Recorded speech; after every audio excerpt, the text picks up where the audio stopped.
இன்று முஸ்லிம்களில் பலர் எண்ணிக்கொண்டிருப்பதை போல தொழுகை மட்டும் சொர்க்கத்திற்கு அழைத்து செல்லும் ஒரு செயல் கிடையாது. ஜகாத்தை ஒருவர் கொடுப்பதால் மட்டும் அவர் சொர்க்கம் நுழைந்து விடுவார் என்பது கிடையாது. ஹஜ்ஜை ஒருவர் செய்வதால் மட்டும் அவர் சொர்க்கம் நுழைந்து விடுவார் என்று கிடையாது. எதையெல்லாம் நாம் மிகப்பெரிய அமல்களாக இந்த பூமியில் எண்ணிக்கொண்டிருக்கிறோமோ இந்த அமல்களால் மட்டும்தான் ஒரு முஸ்லிம் சொர்க்கம் நுழைய முடியும் என்பது கிடையாது. அல்லாஹ் ரப்புல் ஆலமீன் இந்த பூமியுடைய இந்த இஸ்லாமிய ஷரியத்துடைய அமைப்பை இரண்டாக அல்லாஹ் பிரிக்கிறான். ஒன்று தனக்கு அல்லாஹ் ரப்புல் ஆலமீன் அல்லாஹ்விற்கு செய்யக்கூடிய கடமைகள் என்று. இரண்டாவது அல்லாஹ் பிரிக்கிறான் படைப்புகளுக்கு நாம் செய்ய வேண்டிய கடமைகள். ஒரு மனிதன் இந்த இரண்டு கடமையிலும் சீரானால்தான் அவனுடைய பாதை சொர்க்கத்தை நோக்கி அழைத்து செல்லப்படும் என்பதுதான் இந்த இஹ்சானுடைய வகுப்பில் நாம் படித்த பாடம். அல்லாஹ்வுடைய தூதர் ஸல்லல்லாஹு அலைஹி வஸல்லம் அவர்களிடத்திலே ஒரு நபித்தோழர் கேட்கிறார், அல்லாஹ்வுடைய தூதரே, ஒரு பெண்மணி இருக்கிறார்கள், அந்த பெண் 5 நேர தொழுகையை நிறைவேற்றுகிறாள், ரமதானுடைய பகல் பொழுதில் நோன்பை நோக்கிறாள், அல்லாஹ்வுடைய பாதையில் தான தர்மங்களை செய்கிறாள், இரவில் நின்று வணங்குகிறாள். இப்படிப்பட்ட இபாதத்தில் ஈடுபட்டு கொண்டிருக்கக்கூடிய பெண் ஒரே ஒரு காரியம் செய்கிறாள். அந்த பெண்ணுடைய அந்த காரியத்தால் அந்த பெண்ணுடைய நிலைமை என்னவாக மாறும்? தொழுகையை நிறைவேற்றக்கூடிய, இரவுடைய வணக்கத்தை நிறைவேற்றக்கூடிய, நோன்பு நோக்கக்கூடிய அந்த பெண் செய்யக்கூடிய ஒரே ஒரு காரியம் தன்னுடைய அண்டை வீட்டாருக்கு நோவினை செய்கிறார். ரசூலுல்லாஹி ஸல்லல்லாஹு அலைஹி வஸல்லம் சொன்னார்கள், அந்த பெண் இரவு நேர தொழுகையை தொழுதாலும் நோன்பை வைத்தாலும் என்ன காரியத்தை செய்து கொண்டிருந்தாலும் அண்டை வீட்டாருக்கு நோவினை செய்யும் காரணத்தால் சொன்னார்கள், லா கைர ஃபீஹா, அந்த பெண்ணிடத்தில் எந்த நன்மையும் கிடையாது, அந்த பெண் நரகத்தை சார்ந்தவள் என்று. சுப்ஹானல்லாஹ். அந்த தொழுகை என்ன பலன் கொடுத்தது? அந்த நோன்பு என்ன பலன் கொடுத்தது? அந்த பெண் செய்த தான தர்மங்கள் என்ன பலனை கொடுத்தது? அல்லாஹ்வுடைய தூதரிடத்தில் மறுபடியும் அந்த நபித்தோழர் கேட்கிறார், அல்லாஹ்வுடைய தூதரே, இன்னொரு பெண் இருக்கிறாள், கடமையான தொழுகையைத்தான் தொழுகிறாள், ரமதான் மாதத்திலே கடமையான நோன்புகளைத்தான் நோக்கிறாள், இந்த பெண்ணால் யாரும் இந்த பூமியில் தொல்லை கொடுக்கப்படுவதில்லை, யாரும் இந்த பெண்ணால் தொல்லையை அனுபவிப்பதில்லை. ரசூலுல்லாஹி ஸல்லல்லாஹு அலைஹி வஸல்லம் சொன்னார்கள், ஹிய மின் அஹ்லில் ஜன்னah, இந்த பெண் சொர்க்கத்தை சார்ந்தவள் என்று. இந்த ஹதீஸ் எதை உணர்த்துகிறது? சொர்க்கம் செல்லுவதற்கு 5 நேர தொழுகையை ஜமாஅத்தோடு தொழ வேண்டும், அல்ஹம்துலில்லாஹ். ஆனால் இது மட்டும் எம்மை சொர்க்கத்திலே அழைத்து செல்லக்கூடிய காரியம் கிடையாது. இஹ்சானுடைய அமல்களில் ஏராளம் இருக்கிறது. அதில் ஒன்றை ஒருவன் வேண்டுமென்றே விட்டுவிட்டாலும் அந்த அமல் அவனை நரகத்திலே அழைத்து செல்லக்கூடிய பாதையாக மாறிவிடும்.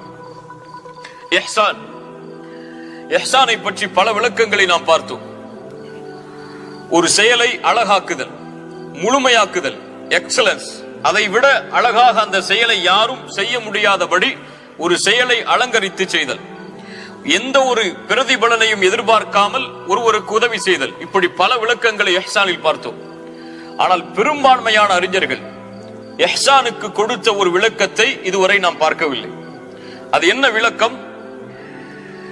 இஹ்சான் என்பது ஒரு மனிதன் தன் இஹ்சானுடைய குணத்தை தன்னிடத்திலே சுமந்து கொண்டிருக்கிறான் என்பதற்கு அடையாளம் என்னவென்றால், அவன் தன்னோடு இருக்கக்கூடிய சக மனிதர்களை நடத்த வேண்டும், அவர்களிடத்திலே பழக்கங்களை வைத்துக் கொள்ள வேண்டும், அவர்களிடத்திலே நடந்து கொள்வதற்கு முயற்சிக்க வேண்டும். அவன் அல்லாஹ்விடத்திலே அவனுக்கு அல்லாஹ் எப்படி நடந்து கொள்ள வேண்டும் என்று அவன் விரும்புகிறானோ அப்படி. மீண்டும் சொல்கிறேன், சக மனிதர்களோடு பழக்க வழக்கங்களை அமைத்துக் கொள்ள வேண்டும். அல்லாஹ் ரப்புல் ஆலமீன் அவனிடத்தில் எப்படி நடந்து கொள்ள வேண்டும் என்று அவன் விரும்புகிறானோ அப்படி. புரிவதற்காக, அல்லாஹ் ரப்புல் ஆலமீன் என் மீது கோபப்படுவதை நான் விரும்புவேனா? யாராவது விரும்புவோமா? விரும்ப மாட்டோம். அல்லாஹ் ரப்புல் ஆலமீன் நமக்கு தண்டனையை கொடுப்பதை நாம் விரும்புவோமா? விரும்ப மாட்டோம். இப்படி அல்லாஹ்விடத்திலிருந்து நாம் எதையெல்லாம் விரும்ப மாட்டோமோ, எதையெல்லாம் விரும்புகிறோமோ அதை மக்களுக்கு செயல்படுத்துதல், அதான் இஹ்சான். அல்லாஹ்வுடைய தூதர் ஸல்லல்லாஹு அலைஹி வஸல்லம் உடைய ஹதீஸ்களை பார்த்தால் நமக்கு இது புரியும். அல்லாஹ்வுடைய தூதர் ஸல்லல்லாஹு அலைஹி வஸல்லம் சொன்னார்கள், வமன் கான ஃபி ஹாஜத்தி அஹீஹி கான அல்லாஹு ஃபி ஹாஜத்தி, யார் ஒருவன் தன் சகோதரனின் தேவையில் பங்கு கொள்கிறானோ அவனுடைய தேவையில் அல்லாஹ் பங்கு கொள்கிறான். இப்ப அல்லாஹ் என்னுடைய தேவையில் பங்கு கொள்ள வேண்டும் என்றால் நான் என்ன செய்ய வேண்டும்? என் சகோதரனுடைய தேவையில் பங்கு கொள்ள வேண்டும். ரசூலுல்லாஹி ஸல்லல்லாஹு அலைஹி வஸல்லம் சொன்னார்கள், எந்த ஒரு முஸ்லிம் தன் சகோதரனுடைய சிரமத்தை நீக்குகிறானோ அல்லாஹ் நாளை மறுமையில் அவனுடைய சிரமத்தை நீக்குகிறான். இது இஹ்சான். என்னிடத்திலே அல்லாஹ் எப்படி நடந்து கொள்ள வேண்டும் என்று நான் விரும்புகிறேனோ அப்படி நான் மக்களிடத்திலே நடந்து கொள்ளுதல். தேவையுடையவர்கள் இந்த பூமியில் பலர் இருப்பார்கள். சிலருக்கு காசுடைய தேவை இருக்கும், சிலருக்கு கண்ணீரை துடைக்கக்கூடிய தேவை இருக்கும், சிலருக்கு ஒரு தோள் தேவைப்படும், அவர் தன்னுடைய கவலையோடு தன் மீது சாய்வதற்கு. இப்படி எந்த வகையிலும் ஒரு முஸ்லிம் இன்னொரு முஸ்லிமுக்கு உதவி செய்தலை இஹ்சானாக அல்லாஹ் ரப்புல் ஆலமீன் உதவி செய்யக்கூடிய காரியமாக இந்த தீன் ஆக்குகிறது. யாரும் பிற சகோதரனுக்கு உதவி செய்வதிலிருந்து விலகவே முடியாது. இந்த தீனில் ரசூலுல்லாஹி ஸல்லல்லாஹு அலைஹி வஸல்லம் சொன்னார்கள், அழகிய ஹதீஸ், உன்சுர் அஹாக ஸாலிமன் அவ் மظ்லூமன். உன் சகோதரன் அநீதம் செய்யப்பட்டவனாக இருந்தாலும் அநீதம் செய்பவனாக இருந்தாலும் உதவி செய். சஹாபாக்களுக்கு ஆச்சரியம், யா ரசூலல்லாஹ், அநீதம் செய்யப்பட்டவனுக்கு உதவி செய்யலாம், அவன் பலகீனமாக இருப்பான், அநீதம் செய்யப்பட்டிருப்பான், அவனுக்கு உதவி செய்யலாம், நீதியை வாங்கி கொடுக்கலாம். ஆனால் அநீதம் செய்பவனுக்கு எப்படி உதவி செய்வது? ரசூலுல்லாஹி ஸல்லல்லாஹு அலைஹி வஸல்லம் அவர்கள் சொன்னார்கள், தஅஹுது ஃபௌக யதை. அவன் அநீதம் செய்யாமல் அவனுடைய கரத்தை பிடிப்பது அவனுக்கு நீ செய்யக்கூடிய உதவி என்று சொன்னார்கள். அல்லாஹு அக்பர். என்ன ஒரு தீன் பாருங்கள். அநீதம் செய்பவர்களை விட்டுவிடுங்கள், தண்டனையை மட்டும் அவர்களுக்கு கொடுங்கள் என்று இந்த தீன் சொல்லவில்லை. என்ன சொல்லுகிறது? அநீதம் செய்யப்பட்டவனுக்கு எப்படி நீ உதவி செய்கிறாயோ அதை விட அது போலவே அநீதம் யார் செய்கிறானோ அவனை அநீதம் செய்ய விடாமல் தடுப்பதும் உன் கடமை. இஹ்சான். ரசூலுல்லாஹி ஸல்லல்லாஹு அலைஹி வஸல்லம் அவர்கள் பல ஹதீஸில் நமக்கு சொன்னார்கள், இர்ஹமு மன் ஃபில் அர்த். இந்த பூமியில் உள்ளவர்களுக்கு நீங்கள் இரக்கம் காட்டுங்கள். இர்ஹமுக்கும் மன் ஃபிஸ் ஸமா. வானத்தில் உள்ள அந்த அல்லாஹ் உங்கள் மீது இரக்கம் காட்டுவான். அல்லாஹ் இரக்கம் காட்ட வேண்டும் என்றால் நான் என்ன செய்ய வேண்டும்?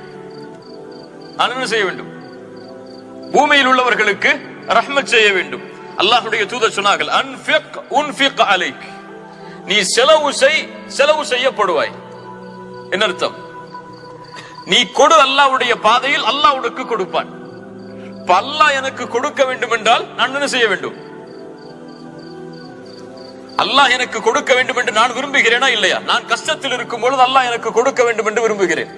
எனக்கு ஒரு சிரமம் வரும் பொழுது அல்லாஹ் எனக்கு தர வேண்டும் என்று விரும்புகிறேன். எனக்கு ஒரு கடன் இருக்கும் பொழுது அல்லாஹ் அதை தீர்க்க வேண்டும் என்று விரும்புகிறேன். நீ எப்படி அல்லாஹ் உன்னோடு நடந்து கொள்ள வேண்டும் என்று விரும்புகிறாயோ அது போன்று உன் சகோதரன் சிரமத்தில் இருந்தால் நீயும் அப்படி நடந்து கொள். அல்லாஹ்வுடைய தூதர் மேலும் சொன்னார்கள், யார் ஒரு முஸ்லிமுடைய குறையை மறைக்கிறானோ அல்லாஹ் அவனுடைய குறையை மறைப்பான். இப்ப என் குறையை அல்லாஹ் மறைக்க வேண்டும் என்றால் நான் என்ன செய்ய வேண்டும்? அப்ப இந்த தொடர்பில் இருந்து நான் விலகி வாழவே முடியாது. அல்லாஹ்வுடைய நேசம், சொர்க்கம், நரகத்தில் இருந்து பாதுகாப்பு எனக்கு வேறு வேண்டும் என்றால் பள்ளிவாசலிலேயே ஒதுங்கி இருந்தால் முடியாது. ஹஜ்ஜையும் ஜக்காத்தையும் கொடுத்து விட்டால் மட்டும் முடியாது. மனிதர்களோடு இருக்கக்கூடிய தொடர்பை அவன் அமைத்துக் கொண்டே ஆக வேண்டும். அந்த அமைத்துக் கொள்ளக்கூடிய முறையை அல்லாஹ்வுடைய தீன் நமக்கு கற்றுத் தருகிறது. அல்லாஹ்வுடைய தூதர் ஸல்லல்லாஹு அலைஹி வஸல்லம் மேலும் சொன்னார்கள், யக்ஃபிரு. மக்கள் உங்களுக்கு செய்யக்கூடிய பாவங்களை நீங்கள் மன்னியுங்கள், அல்லாஹ் உங்களுடைய பாவத்தை மன்னிப்பான். என்ன சொல்ல வருகிறார்கள்? அல்லாஹ் ரப்புல் ஆலமீன், நான் ஒரு பாவம் செய்தால் என் ரப்பு என்னை மன்னிக்க வேண்டும் என்று கரமேந்தி கேட்கிறேன், தௌபா செய்கிறேன். எப்படி ரப்பு உன் பாவத்தை மன்னிக்க வேண்டும் என்று நீ விரும்புகிறாயோ அது போன்று உனக்கு யாராவது பாவம் செய்தால் மன்னி. அதைத்தான் இஹ்சான். அல்லாஹ் என்னிடத்தில் எப்படி நடந்து கொள்ள வேண்டும் என்று நான் விரும்புகிறேனோ அப்படி நான் பிறரிடத்தில் நடந்து கொள்ளுதல். இது இல்லாமல் இஹ்சானை அடைய முடியாது. சுப்ஹானல்லாஹ். இன்று பாருங்கள், இந்த தன்மை யாரிடத்தில் இருக்கிறது? அல்லாஹ் ரப்புல் ஆலமீன் யாரை பார்த்து கேட்கிறான் இந்த கேள்வி? அபூபக்கர் சித்திக் ரலியல்லாஹு அன்ஹு மிஸ்தாஹ் தன்னுடைய மகளின் மீது, ஆயிஷா ரலியல்லாஹு அன்ஹா அவர்கள் மீது மிகப்பெரிய இட்டுக்கட்டப்பட்ட செய்தியை செய்கிறார்கள். மிஸ்தாஹுக்கு உதவி செய்து வந்த அபூபக்கர் சித்திக் இனிமேல் என் மகள் மீது மிஸ்தாஹ் இட்டு கட்டியதால் உதவி செய்ய மாட்டேன் என்று கூறி விலகி விடுகிறார்கள். ஒரு வார்த்தை தான். சாதாரண மனிதர்களுக்குள் நடந்த அந்த உறவு முறிவு, அல்லாஹ் ரப்புல் ஆலமீன் அந்த உறவையும் இஹ்சானோடு அமைக்க வேண்டும் என்று அல்லாஹ் விரும்புகிறான். அபூபக்கர், உன்னுடைய பாவத்தை அல்லாஹ் மன்னிப்பதை நீங்கள் விரும்புகிறீரா இல்லையா? அலா துஹிப்பூன யக்ஃபிரல்லாஹு லக்கும், உங்கள் பாவத்தை அல்லாஹ் மன்னிப்பதை அபூபக்கரை நீங்கள் விரும்பவில்லையா? அல்லாஹ் நேரடியாக கேட்கிறார். உங்களுடைய பாவத்தை அல்லாஹ் மன்னிப்பதை நீங்கள் விரும்புகிறீர்களா இல்லையா? நாம் விரும்புகிறோமா இல்லையா? இப்போ நீங்கள் பிறர் உங்களுக்கு செய்யக்கூடிய பாவத்தை மன்னியுங்கள். ஃபல்யஃபு வல்யஸ்ஃபஹு. அல்லாஹு அக்பர். எத்துணை பேர் இந்த ஹதீஸ் எல்லாம் நமக்கு தெரியும், இந்த நிகழ்வுகள் எல்லாம் நமக்கு தெரியும், இந்த ஹதீஸ் தரக்கூடிய பாடங்கள் எல்லாம் நமக்கு தெரியும். ஆனால் எத்துணை பேர் நெஞ்சில் கை வைத்து சொல்லுங்கள், என் சகோதரன் எனக்கு செய்த பாவத்தை நான் மன்னித்திருக்கிறேன் என்று. இங்கே இருக்கக்கூடிய பலர் அல்லது இது போன்ற பயான்களை கேட்கக்கூடிய பலர் எத்துணை நாட்கள் தன் சகோதரனுடன் பேசாமல் புறக்கணித்திருக்கிறார்கள். ஒரு முஸ்லிம் இன்னொரு முஸ்லிமை பகைப்பதால் நடக்கக்கூடிய விபரீதம் என்ன தெரியுமா? நாம் எல்லாம் அறிந்த ஹதீஸ் தான். அந்த விபரீதத்தை புரிந்து கொண்டால் நம்மை மாற்றிக் கொள்ளலாம். ரசூலுல்லாஹி ஸல்லல்லாஹு அலைஹி வஸல்லம் அவர்கள் சொன்னார்கள், ஒவ்வொரு வாரமும் வியாழக்கிழமையும் திங்கட்கிழமையும் சொர்க்கத்தின் வாசல் திறக்கப்படுகிறது. அல்லாஹ் அந்த சொர்க்கத்தின் வாசலை திறக்கும் பொழுது இந்த பூமியில் அல்லாஹ்விற்கு இணை வைக்காமல் இருக்கக்கூடிய எல்லா அடியார்களுடைய பாவத்தையும் அல்லாஹ் மன்னிக்கிறான், இருவரை தவிர. ஷிர்க் செய்யாத எல்லாருடைய பாவமும் மன்னிக்கப்படுகிறது, ரெண்டே பேரை தவிர. அல்லாஹ் ரப்புல் ஆலமீன் சொல்லுவான், அன்திரு ஹதைனி ஹத்தா யஸ்தலிஹா, அந்த இருவரையும் நீங்கள் விட்டு விடுங்கள், அவர்கள் தங்களுக்குள் சமாதானமாகாதவர்கள்.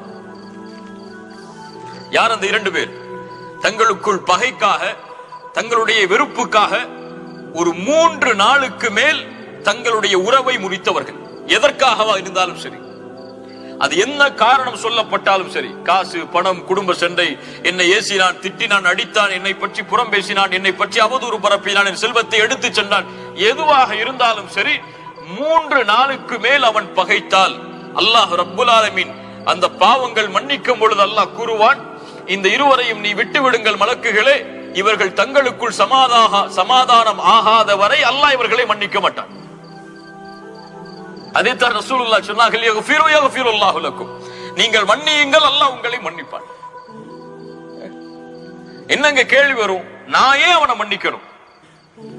நான் ஏன் மன்னிக்கணும்? நான் ஏன் அவட்ட போய் பேசணும்? நான் ஏன் அவட்ட அப்படி நடந்து கொள்ளணும்? அவர் என்கிட்ட அப்படி நடந்து கொள்ளலையே. நான் ஏன் அவருக்கு நீதமா நடக்கணும்? அவர் என்கிட்ட நீதமா நடக்கலையே. ஆனா இந்த இஹ்சானை கடைபிடிப்பவர் என்ன சொல்லுவார்? என் ரப்பு என்னிடத்திலே நான் அவனுக்கு அநீதம் செய்தாலும், நான் அவனுக்கு பாவம் செய்தாலும், நான் அவன் கட்டளையை மீறினாலும் என் ரப்பு என்னை மன்னிக்க வேண்டும் என்று நான் விரும்புகிறேன். அப்படித்தான் பிறர் எனக்கு பாவம் செய்யும் பொழுதும் அவரை நான் மன்னிக்க வேண்டும் என்று தான் விரும்புவேன். நான் ரப்பை துண்டித்து வாழ்ந்தால் அவன் என்னை நெருக்கமாக்கி வாழ வேண்டும் என்று ஆசைப்படுவேன். அப்படித்தான் பிறருக்கும் ரசூலுல்லாஹ் சொன்னார்கள், சில்மன் கதஅக், உன்னை வெட்டி வாழ்பவனை சேர்த்து வாழ். வஅஃபு அம்மன் ஸலமக், உனக்கு அநீதம் செய்தவனை மன்னித்து விடு. சுப்ஹானல்லாஹ். இந்த அழகு, இந்த தீனுடைய அழகு, இந்த ஹதீஸுகளை பார்த்தால் கண்கள் கலங்கிவிடும். அவ்வளவு அழகான தீனை அல்லாஹ் ரப்புல் ஆலமீன் நமக்கு கொடுத்திருக்கிறான். இந்த தீன் என்பது இன்று வெறும் தொழுகையாக, ஜகாத்தாக, ஹஜ்ஜாக, ஃபிக்ஹுடைய மஸ்அலாக்களாக மட்டும்தான் நம்மிடத்தில் இருக்கிறதே தவிர இந்த குணங்களாக கிடையாது. அதான் இந்த தீன் இன்னைக்கு அழகா தெரியல. அதான் இன்னைக்கு இந்த தீனை பின்பற்றுறது பலருக்கு சிரமமா இருக்கு. ரசூலுல்லாஹி ஸல்லல்லாஹு அலைஹி வஸல்லம் சொன்னாங்களே, அது போல்தான் இறுதி காலம் வரும். இந்த தீனை பின்பற்றுவது நெருப்பு கங்கை கையில் வைத்திருப்பதை போல் அந்த காலம் இது. அவர்களுக்கு தொழுகை, ஜகாத், ஹஜ் இது மட்டும்தான் தீன். இதுவெல்லாம் தீன் கிடையாது அவர்களுக்கு. அவங்களுடைய குணம் அது. அவன் எப்படி பிறந்து வளர்ந்தானோ அப்படித்தான் இருப்பான். ஆனா இஹ்சான், ஒரு முஸ்லிமை அல்லாஹ் ரப்புல் ஆலமீன் இப்படித்தான் பக்குவப்படுத்த விரும்புகிறான். அல்லாஹ்வுடைய தூதர் சொன்னார்கள், ஒரு முஃமினாகவே ஒருவன் மாற முடியாது. இதுக்கும் ஈமானுக்கு என்ன சம்பந்தம் இருக்கும் நம்ம கேட்போம். ஆனா அல்லாஹ்வுடைய தூதர் சொன்னார்கள், ஒருவன் முஃமினாகவே மாற முடியாது, அல்லாஹ்வை நம்பிக்கை கொண்டவனாகவே ஆகவே முடியாது. தனக்கு எதை விரும்புகிறானோ அதை தன் சகோதரனுக்கும் விரும்பாதவரை. என்ன அழகான ஹதீஸ் தெரியுமா இது? சுப்ஹானல்லாஹ், என்ன அழகான ஹதீஸ் தெரியும். எல்லா விஷயத்திலையும் நான் எப்படி என் மீது ஒருவன் கோபப்படக்கூடாது என்று விரும்புவேனோ அது போன்று நானும் அவன் மீது கோபப்படக்கூடாது. நான் எப்படி என்னை பற்றி பிறர் பேசக்கூடாது என்று விரும்புவேனோ அது போன்று நானும் பிறரை பற்றி பேசக்கூடாது. நான் எப்படி பிறரின் கண்ணியத்தை பாழாக்குவதை விரும்ப மாட்டேனோ அது போன்று நானும் பிறர் கண்ணியத்தை பாழாக்க கூடாது. இதை இஹ்சான். அல்லாஹ்வுடைய தூதர் ஸல்லல்லாஹு அலைஹி வஸல்லம் அவங்களுடைய எல்லா ஹதீஸ்களும் இதை தெளிவுபடுத்துகிறது. இந்த உறவை நாம் சீராக்காமல் அல்லாஹ்வுடைய உறவு இடத்துல சீராகாது. அதை புரிஞ்சுக்கணும். தொழுது ஜக்காத்து கொடுத்தா மட்டும் சொர்க்கம் போயிடலாம் நினைச்சிட்டு இருக்க முடியாது. இந்த உறவை சீராக்காம அல்லாஹ்விடத்தில் நெருங்கவே முடியாது. இதை சீராக்கிட்டா அல்லாஹ்விடத்தில் இருக்கக்கூடிய உறவு சீர் அமையலனாலும் அல்லாஹ் பொறுத்துப்பான். உதாரணமா பாருங்களேன், ஒரு விபச்சாரி நாய்க்கு தண்ணீர் எடுத்து கொடுத்த ஹதீஸ் நமக்கு தெரியும். இன்னொரு ரிவாயத் வருது புகாரிலே, சஹீஹ் புகாரில, ஒரு ஆண் தண்ணீர் எடுத்து கொடுத்ததா ஒரு நாய்க்கு. ரசூலுல்லாஹி ஸல்லல்லாஹு அலைஹி வஸல்லம் சொன்னாங்க, ஒரு பாதையில் நடந்து சென்று கொண்டிருக்கும் பொழுது ஒரு மனிதனுக்கு தாகம் ஏற்பட்டது. நல்ல கவனிங்க இந்த ஹதீஸை. கிணற்றின் இஹ்சான்ங்கிறத நம்ம தேட முடியாது, எங்க இருக்குன்னு தேட முடியாது ஹதீஸ்கள்ல. ஒவ்வொரு ஹதீஸையும் ஆராய்ச்சி பார்க்கும்போது அந்த இஹ்சான் கொஞ்சம் தெளிவுபடும். அதை தூக்கிட்டா முடிஞ்சிடும். இஹ்சான்ங்கிறது அந்த செயல் அதை விட அழகாக்கி காட்ட முடியாது இல்ல. அது எல்லா ஹதீஸ்லயும் புதஞ்சிருக்கும், நமக்கு தெரியாது. ஆனா அதை எடுக்கும் போதுதான் தெரியும் இவ்வளவு அழகான தீனா இதுன்னு சொல்லி. ஸல்லல்லாஹு அலைஹி வஸல்லம் சொல்றாங்க, அவருக்கு தாகம் ஏற்பட்டு கிணத்துக்குள்ள இறங்கி தண்ணீர் குடிக்கிறார். மேல ஏறி வரும் பொழுது ஒரு நாய் தாகத்தோட இருக்கக்கூடிய இலைத்தலைகளை சாப்பிட்டு இருக்கு. அவருக்கு புரிஞ்சு போச்சு. அவர் சொல்றாரு பாருங்க, சுப்ஹானல்லாஹ், லக்கத் பலக ஹாதல் கல்ப மினல் அதஷி மிஸ்லு அல்லதி கான பலக மின்னி. நான் எப்படி தாகத்தை அடைந்தேனோ அது போன்று இந்த நாயும் தாகத்தை அடைந்திருக்கிறது. அந்த உணர்கிறார். அந்த உணர்வை, எனக்கு எப்படி ஒரு கஷ்டமோ அது போன்று அவனுக்கு ஒரு கஷ்டம் வந்திருக்கு இந்த நேரத்தில், அதை உணர்றார். அந்த மறுபடியும் கிணற்றில் இறங்கி தண்ணீரை எடுத்து அந்த நாய்க்கு கொடுக்கிறார். ரசூலுல்லாஹி ஸல்லல்லாஹு அலைஹி வஸல்லம் இந்த ஹதீஸை முடிக்கும் பொழுது சொன்னார்கள், ஃபஷக்கரல்லாஹு லஹு ஃபகஃபர லஹு. அல்லாஹ் இந்த செயலை செய்ததால் அந்த அடியானுக்கு நன்றி செலுத்தினான். யார் நன்றி செலுத்தியது? யார் நன்றி செலுத்தியது? அல்லாஹ். எதுக்கு உதவி செஞ்சதுக்காக? தனக்கு ஒரு கஷ்டம் வரும் பொழுது அவன் எப்படி உணர்ந்தானோ அது போன்று பிறர் கஷ்டத்தையும், ஒரு நாயுடைய கஷ்டத்தை அவன் உணர்ந்ததால் அல்லாஹ் அவனுக்கு நன்றி செலுத்தினான். அந்த கூலியாக என்ன அல்லாஹ் கொடுப்பான்? அல்லாஹு அலம். அந்த நன்றியுடைய கூலி என்ன நமக்கு தெரியாது. அல்லாஹ்வுடைய தூதர் சொன்னார்கள், அதனால் அவனை அல்லாஹ் மன்னித்தான். நாய்க்கு தண்ணீர் கொடுக்கிறதுக்கும் அல்லாஹ் மன்னிக்கிறதுக்கு என்ன சம்பந்தம் இருக்கு? என்ன சம்பந்தம் இருக்கு? அவன் எந்த உறவை மேம்படுத்துறதுக்காக செய்யறான்? எனக்கும் அல்லாஹ்வுக்கும் இருக்கக்கூடிய அந்த உறவை நாம் மேம்படுத்தணும்னா இந்த உறவு சரியாகணும். இப்ப இந்த பூமியில இருக்கக்கூடிய எம்மோடு பழகக்கூடிய இந்த மக்களுடைய உறவை நம்ம சீர்படுத்தாம அல்லாஹ்வுடைய உறவை சீரமைக்கிறதுங்க எல்லாம் நடக்காத காரியம் இந்த தீன்ல. சுப்ஹானல்லாஹ். ரசூலுல்லாஹி ஸல்லல்லாஹு அலைஹி வஸல்லம் இதை நாடாமல் ஒருவர் செய்தால், இந்த நோக்கம் இல்ல அவர்கிட்ட, அல்லாஹ்வுடைய உறவு சீரமைக்கணும்னு நோக்கம் இல்ல அவருக்கு, அப்படி ஒருவர் மக்களுடைய எந்த ஒரு கஷ்டத்தையும் உணராமல் ஒன்றை செய்கிறார் என்றால் அவருக்கு கூலி என்ன? அவருக்கு தேவை கொடுத்துக்கிட்டே இருக்கிறார். அவர் எதை பத்தியும் கவலைப்படுறது கிடையாது. அவன் ஏழையா பணக்காரனா, அவனுக்கு கஷ்டமா நஷ்டமா எதுவும் தெரியாது. அவர் கேட்டா கொடுப்பாரு. ரசூலுல்லாஹி ஸல்லல்லாஹு அலைஹி வஸல்லம் சொன்னார்கள், நாளை மறுமையில் 3 பேரை அல்லாஹ் முதலாக விசாரிப்பார். அதில் ஒருவர் யார்? செல்வந்தர், நல்ல வசதி இருக்கவர். அல்லாஹ் அவரை அழைத்து கேட்பான், அல்லாஹ் உனக்கு கொடுத்த செல்வத்தை எப்படி செலவு செய்தாய்? அவர் சொல்லுவார், யா அல்லாஹ் உன்னுடைய பாதையில் அள்ளி அள்ளி கொடுத்த, யாரெல்லாம் கேட்டு வந்தாங்களோ அவங்களுக்கு எல்லாம் கொடுத்த. அல்லாஹ் ரப்புல் ஆலமீன் ஒரே பதிலை சொல்வான், கதப்த, நீ பொய் சொல்லுகிறாய். உன்னை செலவு செய்யக்கூடியவர் கொடையாளி என்று மக்கள் போற்ற வேண்டும் என்பதற்காகத்தான் செய்தாய். என்ன அங்க அல்லாஹ் சொல்லல, பிறர் கஷ்டத்துல இருக்காங்கிறதுக்காக நீ உதவி செய்யல. நீ எதுக்காக உதவி செஞ்சிருக்க? அந்த உறவு உனக்கு தேவையில்லை. அந்த கஷ்டத்தில் இருக்கிறவனுக்கு உதவி செஞ்சு அல்லாஹ்வுடைய நெருக்கம் வேணுங்கிறது உனக்கு தேவை கிடையாது. அங்க உனக்கு தேவை நீ கொடுத்துக்கிட்டே இருக்கணும், உன்னை புகழணும் மக்கள். இப்ப இந்த ஒரு அடிப்படை, அந்த கான்செப்ட் அதுல இல்லதனால அல்லாஹ் ரப்புல் ஆலமீன் அந்த அமல்களை ஏற்றுக்கொள்வதில்லை. சுப்ஹானல்லாஹ். யோசிச்சு பாருங்க. அல்லாஹ் ரப்புல் ஆலமீன் இதை மேலும் மேலும் ஹதீஸ்களின் மூலமாக நமக்கு தெளிவுபடுத்துகிறான். நாளை மறுமையில் அல்லாஹ் ஒரு அடியானை கேட்பான், அடியானே, ஆதமின் மகனே, நான் பசியோடு வந்தேனே, ஏன் எனக்கு உணவளிக்கவில்லை? ஆதமின் மகனே, தாகத்தோடு நான் வந்தேனே, ஏன் எனக்கு தண்ணீர் கொடுக்கவில்லை? ஹதீஸ கவனிங்க. ஆதமுடைய மகனே, நான் நோயாளியாக இருந்தேனே, ஏன் என்னை நலம் விசாரிக்கவில்லை? அடியான் கேட்பான், யா அல்லாஹ், நீ எப்படி பசித்தவனாக இருக்க முடியும்? அல்லாஹ் சொல்லுவான், இந்த அடியான் பசியோரும் இடத்திலே வந்தானே, அவனுக்கு நீ உணவு கொடுத்தாயா? அவனுக்கு உணவு கொடுத்திருந்தால் அதன் கூலியில் என்னை நீ பார்த்திருப்பாய். எங்க அல்லாஹ் கனெக்ஷன் கொண்டு வர்றான். தாகத்தோடு வந்தவன் தாகத்தை தீர்த்திருந்தால் அங்கே என்னை பார்த்திருப்பாய். நோயாளியை நலம் விசாரிக்க நீ சென்றிருந்தால் அங்கே என்னை பார்த்திருப்பாய். என்ன இது இல்லாம அங்க போக முடியாது. நீ அல்லாஹ்வுடைய மார்க்கம் அதைத்தான், அதனால்தான் துறவரத்தை தடை செய்து. ஒருவாள் மக்களோடையே இல்லாம தனியா போய் இபாதத் செஞ்சுட்டே வாழ்றாரு. இவருக்கு இருக்கக்கூடிய கூலியை விட மக்களோடு கலந்து கொண்டு, மக்களுடைய அன்றாட பழக்க வழக்கங்களில் கலந்து கொண்டு இந்த இஹ்சானுடைய குணத்தோடு பழகுபவர்களுடைய கூலி மேல் அவர்களை விட. உதாரணமா ஒரு பெரிய ஹதீஸ் நம்ம எல்லாம் பார்த்திருக்கோம். அல்லாஹ் ரப்புல் ஆலமீன் இந்த குணத்தை மக்களிடத்தில் மக்கள் இந்த குணத்தோடு வாழவில்லை என்றால் என்ன ஆகும் என்று 3 மனிதர்கள் பனி இஸ்ரவேலர்களுடைய காலத்தில், ஒருவர் அக்ரா, ஒரு அப்ரஸ் அஅமா, ஒருவர் பார்வை இல்லாதவர், ஒருவர் தொழுநோயாளி, ஒருவர் தலையில் வழுக்கை தலை உடையவர். இந்த மூவரையும் அல்லாஹ் சோதிக்க நாடி ஒரு மலக்கை இறக்குகிறான். முதலில் தொழுநோயாளி, அவரை சந்திக்கிறார் மலக். அவர் கேட்கிறார், உனக்கு எது இந்த பூமியில் விருப்பமானது? செல்வத்திலேயே அவர் சொல்கிறார், இந்த பூமியில் எனக்கு அதிகமான விருப்பமானது, எனக்கு இந்த தொழுநோய் குணமாகி தோளெல்லாம் அழகாக வேண்டும். அப்படியா? இந்த செல்வத்தில், இந்த பூமியில் உள்ள செல்வத்தில் உனக்கு எது அழகாக விருப்பமானது? அவர் சொன்னார், அல்-இபில், ஒட்டகங்கள். அந்த மலக் அவருடைய தோலை தடவி கொடுத்தார். அல்லாஹ்வுடைய அருளால் அந்த நோய் குணமானது. அவருக்கு ஒரு கருவை சுமக்கக்கூடிய ஒரு ஒட்டகம் கொடுக்கப்பட்டது. ஏன் கருவை சுமக்கக்கூடிய ஒட்டகம்? அதன் மூலமாக சந்தைகள் பெருகும் என்பதற்காக.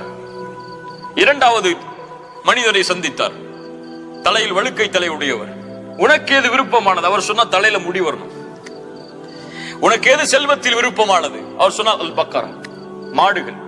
ஒரு கருவை சுமக்கக்கூடிய ஒரு பசு அவருக்கு கொடுக்கப்படுகிறது.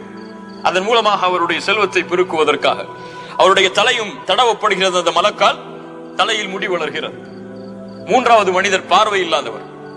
அவரை சந்திக்கிறார் அந்த மலக். உனக்கு எது விருப்பமானது இந்த பூமியில்? அவர் சொன்னார், எனக்கு இந்த பார்வை திரும்பி வர வேண்டும். செல்வத்தில் விருப்பம் அல் கனம், ஆடுகள். ஒரு வயிற்றில் குழந்தையை சுமக்கக்கூடிய ஒரு ஆட்டுக்குட்டி அவருக்கு கொடுக்கப்படுகிறது. அவருடைய கண் பார்வையும் திரும்ப வருவதற்கு அந்த மலக் பிரார்த்தனை செய்கிறார். ஒவ்வொருவருக்கும் பரக்கத்திற்காக பிரார்த்தனை செய்து அவர் கிளம்பி விடுகிறார். இந்த மூவரும் தங்களுடைய நோய்கள் குணமாகி செல்வம் எல்லாம் பெருகி வாழ்ந்து கொண்டிருக்கிறார்கள். ரசூலுல்லாஹ் சொல்லக்கூடிய நிகழ்வு.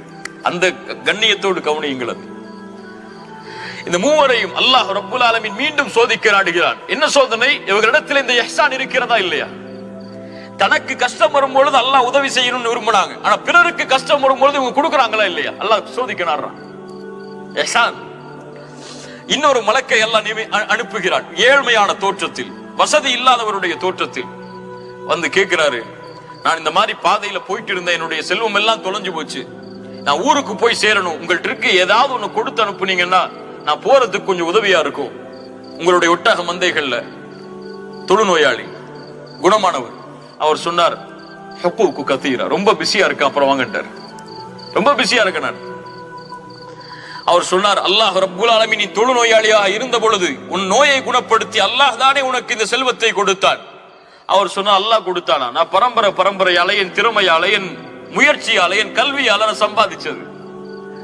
அவர் சொன்னார் அந்த மலக், நீ சொல்வதில் நீ பொய்யனாக இருந்தால் அல்லாஹ் உன்னுடைய பழைய நிலைமைக்கு உன்னை திருப்பட்டும். 2வது மனிதர் யார்? தலையில் வழுக்கை தலையுடையவர். அவரிடத்தில் வருகிறார், இந்த மாதிரி எனக்கு தோஞ்சு போச்சு, நான் போறக்கூடிய வழியில எதையாவது உன்னுடைய மாட்டு மந்தையில் எதையாவது கொடுத்து உதவினா நான் போறது கொஞ்சம் உதவியா இருக்கும். அவர் சொன்னார், ரொம்ப அதிகமான வேலை இருக்கு. அல்லாஹ் தானே உனக்கு வழுக்கை தலையாக இருந்த பொழுது முடியை கொடுத்தான், அல்லாஹ் தானே உனக்கு இந்த மாட்டு மந்தைகளை கொடுத்தான், அதிலிருந்து கேட்கிறேன் கொடு. அவர் சொன்னார், யார் அல்லாஹ் கொடுத்ததுன்னு சொன்னது? நான் சம்பாதிச்சதுப்பா. அவர் சொன்னார், அல்லாஹ் நீ சொல்வதில் பொய்யனாக இருந்தால் அல்லாஹ் உன்னுடைய பழைய நிலைமைக்கு உன்னை திருப்பட்டும். 3வது மனிதர் கண் இல்லாமல் கண் கிடைத்தவர், ஆடுடைய மந்தைகள் கொடுக்கப்பட்டவர். அவரிடத்திலே வந்தார், இது போல நான் கஷ்டத்துல வந்திருக்கேன், உதவி செய்யுங்க. அவர் சொன்னார், அல்லாஹ் ரப்புல் ஆலமீன் இது போல்தான் நான் சிரமத்தில் இருந்த பொழுது என்னுடைய பார்வை அல்லாஹ் சரிபடுத்தினான். இந்த செல்வத்தை அல்லாஹ் கொடுத்தது, அவன் கொடுத்த இந்த செல்வம், நீ அது போன்று வந்திருக்கிறாய், உன் ஆட்டு மந்தையில் எது வேண்டுமோ ஓட்டிச்சல். அப்போது அந்த மலக்கு சொன்னார், உங்கள் மூவரையும் அல்லாஹ் சோதிக்க நாடினான். அல்லாஹ் ரப்புல் ஆலமீன் ஃபக்கத் ரதியல்லாஹு அன்க வ ஸகித அலா ஸாஹிபைக, உன்னை அல்லாஹ் பொருந்திக் கொண்டான், அந்த இருவரின் மீதும் அல்லாஹ் கோபம் கொண்டு விட்டான். என்ன புரியுது? இந்த ஹதீஸில் இஹ்சான் எங்க இருக்கு? யோசிச்சு பாருங்க. தனக்கு கஷ்டம் இருக்கும் பொழுது அல்லாஹ் கொடுக்கணும்னு விரும்பினாரு. ஆனா பிறருக்கு கஷ்டம் வரும் பொழுது அவருக்கு உதவி செய்யறதுக்கு மனசு வரல. எனக்கே தேவை இருக்குன்னு நினைக்கிறாரு. இன்னைக்கு நம்முடைய நினைப்பு அப்படித்தானே. நமக்கு கஷ்டம் இருக்கும் போது யாராவது 1000 தினார் கொடுத்தாங்கன்னா கொஞ்சம் உதவியா இருக்குன்னு நினைப்போம். ஒரு 500 தினார் தேவைக்காக ஒரு ஆள் வந்திருப்பார், நம்மள்ட்ட இருக்கும், இதை கொடுத்துட்டா நமக்கு இந்த மாசம் செலவுக்கு என்ன செய்வோம் யோசிச்சுட்டு இருப்போம். ஆனா அப்படி பிறர் நம்மள்ட்ட நடந்து கொள்றதை நம்ம விரும்ப மாட்டோம். அப்படியே இல்லையா? சுப்ஹானல்லாஹ், அல்லாஹ்வுடைய தீன் நமக்கு கற்றுத் தருவதை பாருங்கள். இதான் இஹ்சான். ரசூலுல்லாஹி ஸல்லல்லாஹு அலைஹி வஸல்லம் இந்த குணத்தை இந்த சமூகம் முழுவதும் பின்பற்ற வேண்டும் என்று ஆசைப்பட்டார்கள். எல்லா விஷயத்திலையும் ரசூலுல்லாஹி ஸல்லல்லாஹு அலைஹி வஸல்லம் இந்த மக்களிடத்தில் வெளிப்படுத்தினாங்க. அல்லாஹு அக்பர். இன்னைக்கு நமக்கு என்ன இந்த துன்யா? அதுக்காக எதையும் நம்ம இழக்க தயாராகிறோம். ஆனா நம்முடைய குணத்தை மாத்துறதுக்கு நம்ம இன்னும் தயாராகல. இந்த இஹ்சானை கடைபிடிக்கிறதுக்கு இன்னும் நம்ம தயாராகல. சல்மான் சுலைமான் இப்னு அப்துல் மலிக் ஒரு பெரிய அறிஞர், அபு ஹாசிம் என்ற ஒரு மிகப்பெரிய அறிஞரை பார்க்கிறாங்க. அபு ஹாசிமை பார்த்து கேட்கிறாங்க சல்மான் இப்னு அப்துல் மலிக், ரொம்ப அழகான கேள்வி. அபு ஹாசிம், ஏன் இந்த மக்கள் மரணத்தை வெறுக்கிறார்கள்? ஏன் மௌத்தை வெறுக்கிறாங்க எல்லாருமே? யாராவது சொல்லுங்க. ஏன் மௌத்தை வெறுக்கிறாங்க? நாம் மக்கள் பல பேர் மௌத்தை வெறுக்கிறாங்களே ஏன்?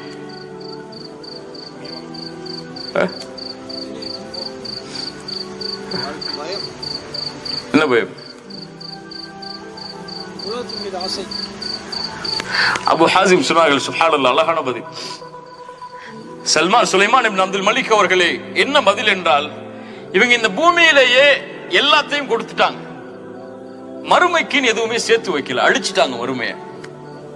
மறுமைய அழிச்சிட்டாங்க. எல்லாரும் இந்த பூமியிலேயே எல்லா இன்வெஸ்ட்மெண்ட்டையும் பண்ணி வச்சுட்டாங்க. அவங்களுக்கு இதுதான் உலகம், உலகன்னே வாழ்ந்துட்டு இருக்காங்க. எல்லாத்தையும் இங்கேதான் கொடுத்து வச்சிருக்காங்க. அப்படியா இல்லையா? எனக்கு என் ஊர்ல இன்வெஸ்ட் பண்ணி வீடு இருந்தா தானே ஊருக்கு போகணும்னு ஆசைப்படுவேன். இல்ல துபாயில தானே இருப்பேன் நான் கடைசி வரைக்கும். அப்படியா இல்லையா? இப்ப என்னோட இன்வெஸ்ட்மெண்ட் எல்லாம் இங்க இருக்கு, அங்க இல்ல. அதனாலதான் அங்க எதுவுமே இல்ல அவங்களுக்கு. அதனால போறதுக்கு இருக்கிறாங்க. அவங்க யாருக்கு சொர்க்கம் அலங்கரிக்கப்பட்டிருக்கோ, யாருக்கு சொர்க்கத்துல இன்வெஸ்ட்மெண்ட் இருக்கோ, யாருக்கு சொர்க்கத்துல மாளிகை இருக்கோ, யாருக்கு சொர்க்கத்துல தோட்டங்கள் இருக்கோ, யாருக்கு சொர்க்கத்துல வசிப்பிடங்கள் இருக்கோ, அவன் எங்க போக ஆசைப்படுவான்? எங்க போக ஆசைப்படுவான்?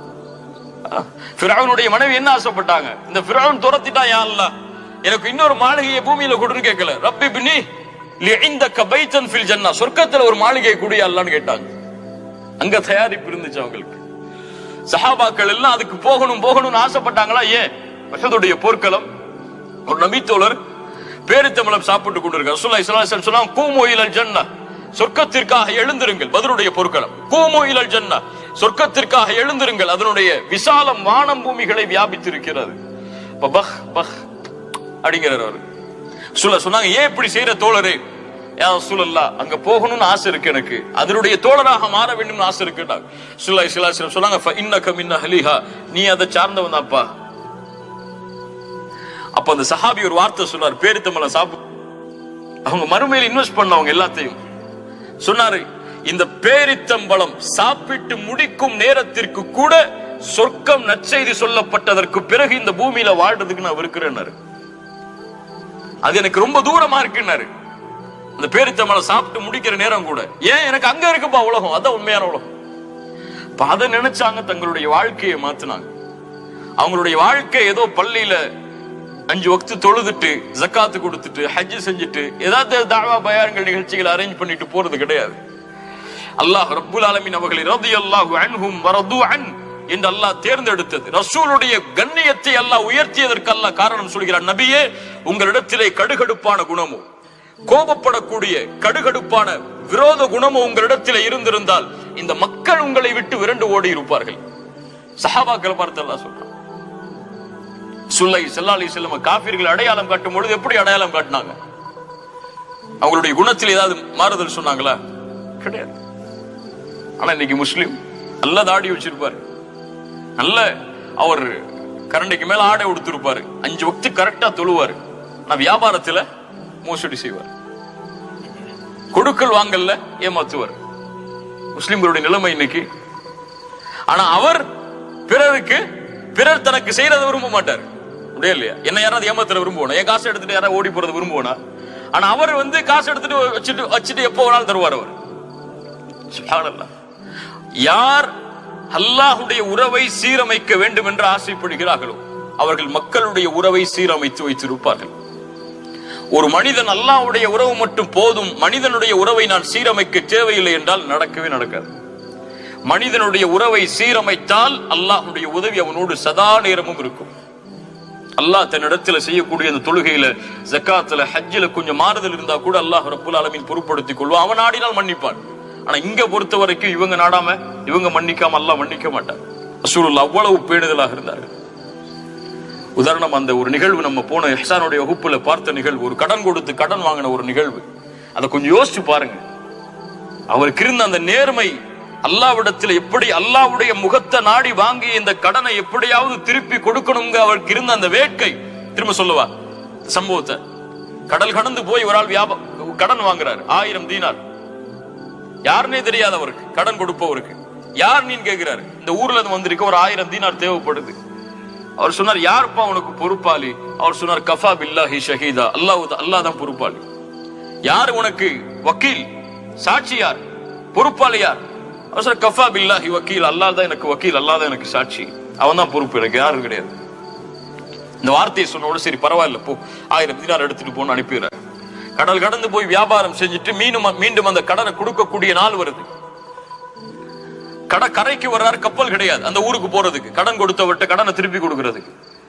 கரைக்கு வந்து அல்லாஹ்ட்ட கேட்கிறாரு, யா அல்லாஹ், போன 1000 தீனார் கேட்டா யார் பொறுப்புன்னு கேட்டார், உன்னதான் பொறுப்பாக்குனேன். யார் சாட்சின்னு கேட்டார், உன்னதான் சாட்சியாக்குனேன்.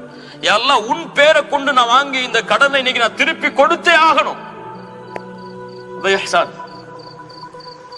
நான் திருப்பி கொடுக்கணும் யா அல்லாஹ். என்னிடத்தில் அவர் இப்படி நடந்து கொண்டார், நான் அவரிடத்தில் அப்படி நடந்து கொள்ளணும். உன்னை பொறுப்பா வச்சிருக்கேன், கொடுத்தே ஆகணும். எல்லாம் எனக்கு வழி தெரியாது, இதோ மரக்கட்ட வெற்ற, காசை உள்ள வைக்கிற, கடிதம் இருக்கு, கடல்ல தூக்கி போற, கொண்டு போய் சேர்த்துரு, அவ்வளவுதான். அவர் உள்ளத்தில் உண்மை இருந்தது, அல்லாஹ் உதவி செய்தார். அவர் நாவில் உண்மை இருந்தது, அல்லாஹ் உதவி செய்தார். கரையில் அங்க உட்கார்ந்து இருக்கக்கூடிய கடனாளியுடைய காலில் மரக்கட்ட தட்டணும்னு தட்ட வச்சவ யார்? அல்லாஹ். எடுத்துட்டு போய் வீட்டுல பாக்குறாரு, கடன் கொடுத்த அந்த 1000 தீனாருக்கு உள்ள கடிதம் இருக்கு. மறுநாள் அவர் இஹ்சான பாருங்க, அவர் மறுபடியும் 1000 தீனார் எடுத்துட்டு வந்து கடன் கொடுத்தவர்கிட்ட, உங்களுடைய கடன் திருப்பி கொடுக்கப்பட்டுச்சா இல்லையான்னு தெரியல, இதை வச்சுக்கோங்கிறார். அவர் மறைச்சிருக்கலாம். அவர் என்ன சொன்னார்? சுப்ஹானல்லாஹ், நேத்தே வந்துருச்சு, அல்லாஹ் உன்னுடைய கடனை திருப்பி கொடுத்துட்டார், எடுத்துட்டு போய் இந்த 1000 தீனார. இஹ்சான். அந்த கல்புல அல்லாஹ்வுக்காக, அல்லாஹ்வுடைய முகத்தை நாடி, அல்லாஹ்வுடைய திருப்தியை நாடி இந்த உறவை நான் சீரமைக்கிறேன் என்ற எண்ணம் இருந்தால் அல்லாஹ் சீராக்குவான். இந்த எண்ணம் இல்ல அப்படின்னா அல்லாஹ் சீராக்க மாட்டான். இந்த உறுதி, உண்மையை சொல், அல்லாஹ் உன்னோடு உண்மையாக நடந்து கொள்வான். நீதமாக இரு, அல்லாஹ் உன்னோடு நீதமாக நடந்து கொள்வான். பிறர் கஷ்டத்திலே பங்கு கொள், அல்லாஹ் உன் கஷ்டத்திலே பங்கு கொள்வான். இதான் தீன். பிறருக்கு உதவி செய், அல்லாஹ் உனக்கு உதவி செய்வான். பிறர் குறையை மறை, அல்லாஹ் உன் குறையை மறைப்பான். பிறரை பற்றி பேசும் பொழுது தடுத்து நிறுத்து, உன்னை பற்றி பேசும் பொழுது அல்லாஹ் தடுத்து நிறுத்துவான். அல்லாஹ் அக்பர். என்ன ஒரு தீன்ல அல்லாஹ் நம்மளை பிறக்க வச்சிருக்கான் பாருங்க. எப்படிப்பட்ட போதனைகளை ரசூலுல்லாஹி ஸல்லல்லாஹு அலைஹி வஸல்லம் அவர்கள் மூலமா கொடுக்க வச்சிருக்கா பாருங்க. சஹாபாக்கள் இந்த குணத்தை ஏந்தி வாழ்ந்ததால் தான், ரசூலுல்லாஹ் இந்த குணத்தை ஏந்தி வாழ்ந்ததால் தான் எல்லா சஹாபாக்களும் ரசூலுல்லாஹ்வோட நெருக்கமாகணும்னு ஆசைப்பட்டாங்க. எல்லா சஹாபாக்களும் என்ன நினைப்பாங்க? ரசூலுல்லாஹ் என்னத்தான் அதிகமா நேசிக்கிறேன்னு நினைப்பாங்க. ரசூலுல்லாஹ்வுடைய பழக்கம் எப்படி இருந்திருக்கு? ஒவ்வொருத்தட்டையும் அங்க ஏற்ற தளவுலாம் கிடையாது. அவர் ரசூலுல்லாஹ்ட்ட பழகினா அவர் நினைப்பார், ரசூலுல்லாஹ் ஏன் மேலதான் ரொம்ப பாசம் வச்சிருக்காங்கன்னு சொல்லி. இன்னொரு நபித்தோழர் பழகினா அந்த நபித்தோழர் நினைப்பார், ரசூலுல்லாஹ் ஏன் மேலதான் பாசம் வச்சிருக்காங்கன்னு சொல்லி. அம்ர் இப்னு ஆஸ் ரலியல்லாஹு அன்ஹு ரசூலுல்லாஹ்ட்ட வராங்க, யா ரசூலல்லாஹ், இந்த பூமியில் மனிதர்களில் உங்களுக்கு விருப்பமானவர் யார்? அவர் நினைக்கிறாரு அந்த ஹதீஸ் சொல்லும்போது, நான் தான் ரசூலுல்லாஹ் சொல்லணும். சொன்னாங்க ஆயிஷா. யா ரசூலுல்லாஹ், அடுத்து யார்? ஆண்கள் யார்? நான் தானே. அபூஹா, அவங்களுடைய தந்தை. ஆயிஷா அவங்களுடைய தந்தை. அல்லாஹ்வுடைய தூதரை அடுத்து யார்? உமர். அம்ரு அப்படி சொன்னாங்க, இனிமேல் நான் கேட்க மாட்டேன். ரசூலுல்லாஹ் என் பேரை சொல்லணும்ல கவலையா. இப்ப இந்த குணம் ரசூலுல்லாஹ்ட்ட இருந்துச்சு. அதனாலதான் அந்த மக்கள் அவர்களை சேர்ந்தே இருந்தாங்க. அந்த மக்கள் அவங்களோட நெருங்கி இருந்தாங்க. இந்த குணத்திலிருந்து தாவா செய்யறவங்க விலகி இருந்தா அவங்களோட மக்கள் சேர்ந்து இருக்க மாட்டாங்க. இதுதான் நமக்கு இங்க தேவையான அறிவுரை. அல்லாஹ் கொடுத்திருக்கக்கூடிய இந்த மக்கள் அமானிதமா எமக்கு அல்லாஹ் ரப்புல் ஆலமீன் கொடுத்திருக்கக்கூடிய மக்கள் எம் இடத்தில் இருக்கணும்னு சொன்னா நம்மள முதல்ல சீராக்கணும். தஅவால ஒரு தாஇ ஆலிம் இவர் வேறு, ஒரு தாஇ ஆலிம் அக்லாக் உள்ளவர் இவர் வேறு. யார்ட்ட அல்லாஹ் ரப்புல் ஆலமீன் மக்களை கொண்டு போவான்? தாஇ ஆலிம் அக்லாக் யார்ட்ட இருக்கோ அவர்ட்ட தான். ஒரு இல்மு வச்சிருக்காரு, தாவா செய்யறாரு, அக்லாக் இல்ல, அல்லாஹ் அவரை ஒதுக்கிடுவான் களத்தை விட்டு. எல்லாருக்கும் நான் அல்லாஹ்வுடைய பாதையில இருக்கேன், பணி செய்யறேன், முயற்சி செய்யறேன், வேர்வை சிந்த உழைக்கிறேன், என்னிடத்துல குணம் இல்லைன்னு சொன்னா அல்லாஹ் ஏத்துக்க மாட்டான். எனக்கு எப்படி மக்கள் நடந்துக்கணும்னு விரும்புறோம், நான் அப்படி நடந்து கொள்ளலன்னா மக்கள் அல்லாஹ் ரப்புல் ஆலமீன் விரும்ப மாட்டான். இப்ப இந்த மக்களை எம்மிடத்தில் நாம் கொண்டு வர வேண்டும் என்றால், இந்த மக்களை அல்லாஹ் கொடுத்த இந்த அமானிதத்தை இந்த தாவாவோடு நாம் இணைத்து வைத்திருக்க வேண்டும் என்றால் நம்முடைய குணங்களை முதல்ல சீரமைக்கிறோம்.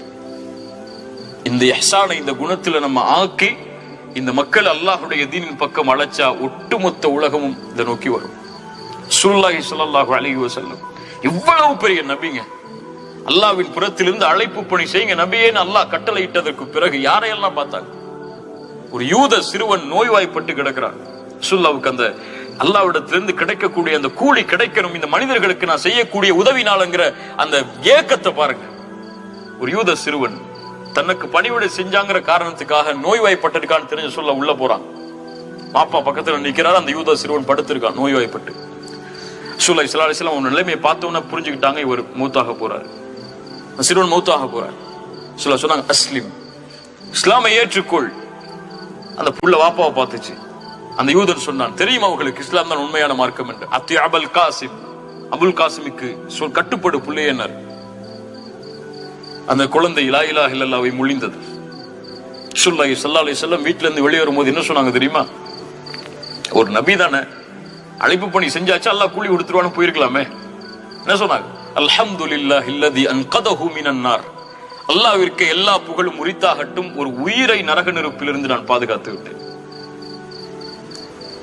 அந்த ஏக்கம் அதுதான் அவங்கள மேல கொண்டு போச்சு. வரஃபஅனா லக திக்ரக். உஹுதுடைய களத்துக்கு நடந்து பத்ருடைய களத்துக்கு நடந்து போகும்போது ரசூலுல்லாஹி ஸல்லல்லாஹு அலைஹி வஸல்லம் அபூ லுபாபா அலி இப்னு அபி தாலிபுக்கு தோழரா மாறுறாங்க ஒட்டகத்துல. அல்லாஹ்வுடைய தூதர் ஸல்லல்லாஹு அலைஹி வஸல்லம் ஒட்டகத்துல நடந்து போறாங்க. அடுத்து ஒரு வாய்ப்பு வரும், அங்க அபூ லுபாபாவோ அலியோ ஏறணும். ஆனா அலி அபூ லுபாபான்னு சொன்னாங்க, யா ரசூலுல்லாஹ் நீங்க மேல, நீங்க நடந்து வரும்போது நாங்க மேல ஏறி போக முடியாது. ரசூலுல்லாஹ் சொன்ன வார்த்தையை கவனிங்க, உங்களை விட நான் பலசாலி, வயசுல கூண்ணவன் நான் உங்களை விட. அபூ லுபாபா அலி நீங்க சின்ன பசங்க, நான் உங்களை விட வயசுல கூண்ணவன் தான், சக்தி உள்ளவன் தான்.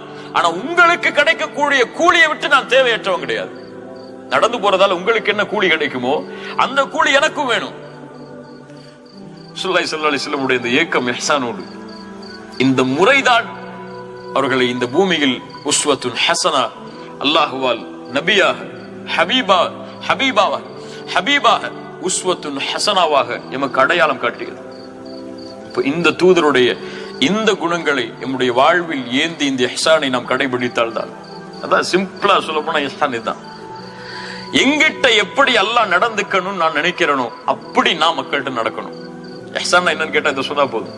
அன் தஅபுதல்லாஹ கஅன்னக தரா ஃபஇன் லம் தகுன் தராஹு ஃபஇன்னஹு யராக. அல்லாஹ்வை நீங்கள் பார்ப்பதை போன்று வணங்குங்கள், அவன் உங்களை பார்க்காவிட்டாலும் நீங்கள் அவனை பார்க்காவிட்டாலும் அவன் உங்களை பார்த்து கொண்டிருக்கிறான் என்ற எண்ணத்தோடு.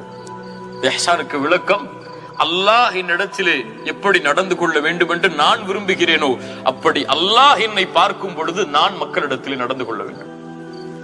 என்னால அல்லாஹ்வை பார்க்க முடியாது, அவனுடைய அடியார்களைத்தான் பார்க்க முடியும்.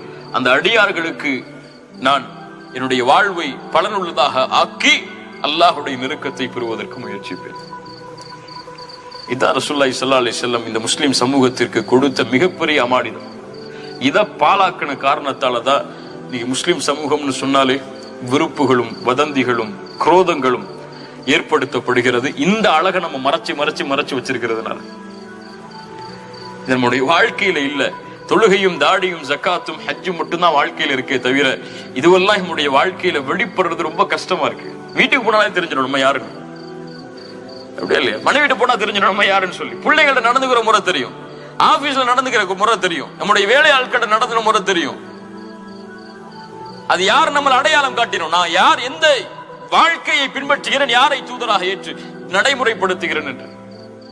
இப்ப எல்லாருக்கும் இந்த பலகீனம் இருக்கு. அதை மாத்திக் கொள்றதுக்காகத்தான் இவ்வளவு முயற்சிகள். அல்லாஹ் ரப்புல் ஆலமீன் இந்த கல்வியை புரிய வைக்கிறோம். இஹ்சான் மிகப்பெரிய ஒரு பாடம், மிகப்பெரிய பாடம். இந்த இஹ்சானை பத்தி இந்த வகுப்பு ஆரம்பிக்கிறதுக்கு முன்னாடி கூட பெரும்பான்மையான இவ்வளவு விளக்கங்கள் எனக்கு தெரியாது. ரஃபீகாக்கா அல்லாஹ் ரப்புல் ஆலமீன் அவர்களுக்கு அருள் செய்யட்டும், அல்லாஹ் அவர்களுக்கு சிறந்த கூலிகளை கொடுக்கட்டும். அவங்க தான் இந்த ஆர்வத்தை ஏற்படுத்தினாங்க. இப்படி நம்ம இந்த விஷயத்தை கொண்டு போகணும், இந்த தலைப்பு கீழேன்னு சொல்லி. அதுக்கப்புறம் இந்த இஹ்சானுடைய வகுப்புகளை படிக்க ஆரம்பிக்கும் போது ஒவ்வொரு ஹதீஸ்லயும் தெரியக்கூடிய ஒரு சின்ன சின்ன விஷயம், சுப்ஹானல்லாஹ், அவ்வளவு அழகான விஷயம். இந்த உதாரணமா இந்த குகை மூடுது, 3 பேர் உள்ள இருக்கிறாங்க. அது நம்ம பெருசா அந்த சம்பவத்தை பாக்குறது இல்லை. ஆனா அந்த வார்த்தைகளை கவனிச்சு அதுல இஹ்சான் ரசூலுல்லாஹ் சொல்லி கொடுக்குறாங்க. அந்த பிள்ளை பாலை கஷ்டப்பட்டு சம்பாதிச்சுட்டு வர்றாரு. வாப்பம்மா சாப்பிடாம அவரு பிள்ளைகளுக்கும் மனைவிக்கும் கொடுக்க மாட்டாரு. வந்து அந்த வாப்பம்மா பக்கத்துல உட்கார்றாரு. அதை விட யார் செய்ய முடியும் அந்த அழக? வந்து உட்கார்ந்து அவர் சொல்றாரு, என் தந்தை தாயுடைய உறக்கத்தில் இருந்து அவர்களை நான் எழுப்பி இந்த உணவை கொடுப்பதற்கு நான் வெறுத்தேன். இஹ்சான். அவங்களுடைய உறக்கத்தை டிஸ்டர்ப் பண்றத கூட நான் ஒரு வெறுப்பான காரியமா நான் நினைச்சேன். அவங்க எழுந்ததுக்கு பிறகு அவர்கள் கொடுத்து முடித்ததற்கு பிறகுதான் மக்கள்கிட்ட கொடுத்த. என்ன இஹ்சான் இது? எங்க நம்ம மக்களுக்கு சொல்லியிருக்கோம்? எப்படி நம்முடைய வாழ்க்கையில இதை நடைமுறைப்படுத்தி இருக்கோம்? சில மனைவிகளோட நடந்து கொள்ள முறை, பிள்ளைகளோட நடந்து கொண்ட முறை, நண்பர்களோட நடந்து கொள்ள முறை, இப்படி இஹ்சானை படுத்தி பேச ஆரம்பிச்சா சுப்ஹானல்லாஹ், ரசூலுல்லாஹ்வுடைய ஒட்டுமொத்த வாழ்க்கையிலும் ஒவ்வொரு நிமிடத்திலையும் எடுத்துக்கொண்டே இருக்கலாம். இது இஹ்சான், இது இஹ்சான், இது இஹ்சான் சொல்லி. அல்ஹம்துலில்லாஹ், நம்மளால முடிந்த அளவு இந்த கல்வியை கற்றோம். அல்லாஹ் ரப்புல் ஆலமீன் இதன் மூலமாக நம்முடைய வாழ்வை மாற்றுவதற்கு அல்லாஹ் உதவி செய்யட்டும்.